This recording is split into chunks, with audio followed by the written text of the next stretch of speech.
with your Sports on Demand for Saturday, February 23rd. I'm Alex Klein.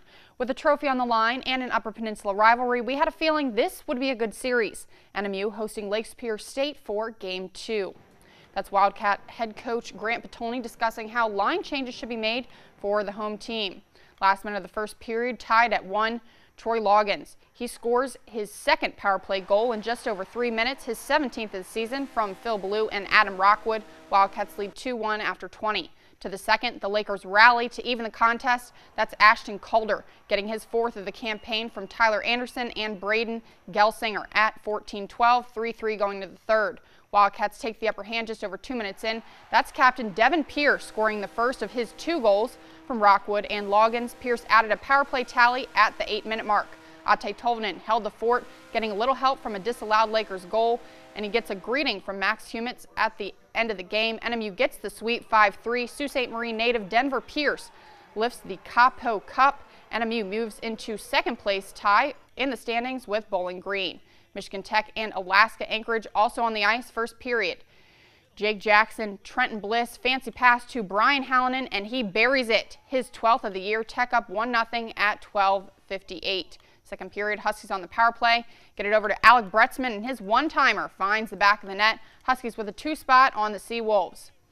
Third period, Anchorage trying to clear Bretzman. He steals it, centers it to Misiak. His shot doesn't go. Stays with it and tries the wraparound. First time no, but the second time that is in. Huskies up 3-0 and they win it 3-1 for the sweep. Elsewhere in the WCHA, Bowling Green and Bemidji State tie 2-2. Falcons get the extra point, and Ferris State handles Alabama Huntsville 5-2, splitting their weekend series. Some high school hockey. Escanaba hosting Jeffers, first period tied at 1. Matthew Hallinan, he's left all alone in front, and he slides the puck home. Jets up 2-1. Second period, Eskimos tie it up.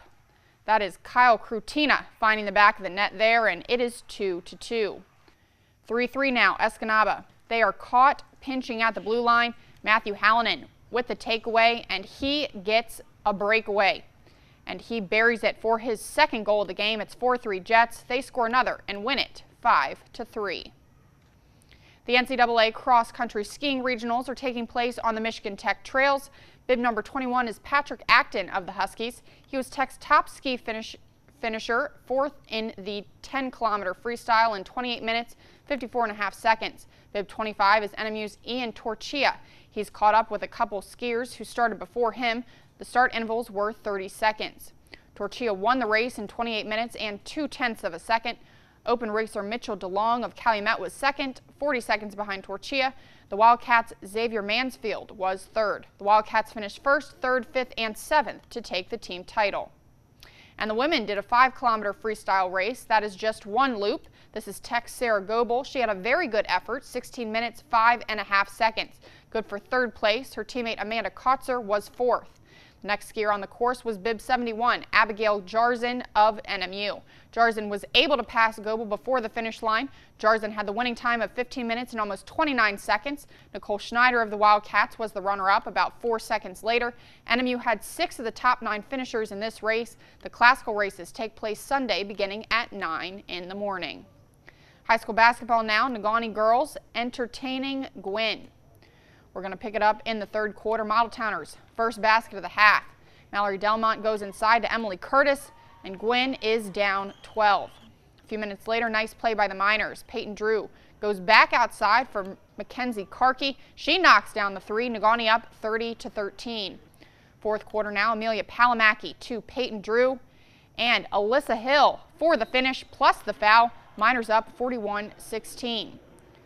2 minutes left in the game. Marissa Delmont drives and kicks it over to Mallory Delmont, part of a 10-0 run for the Model Towners, but Negaunee just too much. They win it 45-29. Some other girls action. Lakeland and Hubble hit hard by Baraga, 61-26. 5 players in double figures for the Vikings. And St. Ignace takes down Goodrich, 52-44. A couple games canceled for today. Munising and Mid-Penn and Rapid River and Kearney Nato, those games will not be made up, and Niagara falls to Wasaki 40-31. And for the boys, Stevenson defeats Superior Central 54-39, and Newberry and the Sioux go to overtime, but it's the Indians who prevail 69-66. To the GLIAC, on the women's side, NMU defeats Davenport 64-42. The Wildcats' 20th win of the season. Jessica Schultz had 18 points. Darby Youngstrom had 17. And number 11, Grand Valley State bests Michigan Tech 75-46, ending the Huskies' 9-game winning streak. And Lake Superior State drops Purdue Northwest 66-58. On the men's side, NMU falls to number 16 Davenport in a close contest, 74-71. Nava Eccles tied a season high in points with 27, and Michigan Tech could not keep up with Grand Valley. They lose 71-53. And Lake Superior State downs Purdue Northwest 82-72. And in other women's basketball, Finlandia falls in the ACAA semifinals to Valley Forge 69-62. Harley Froberg had 22 points and 11 rebounds for the Lions.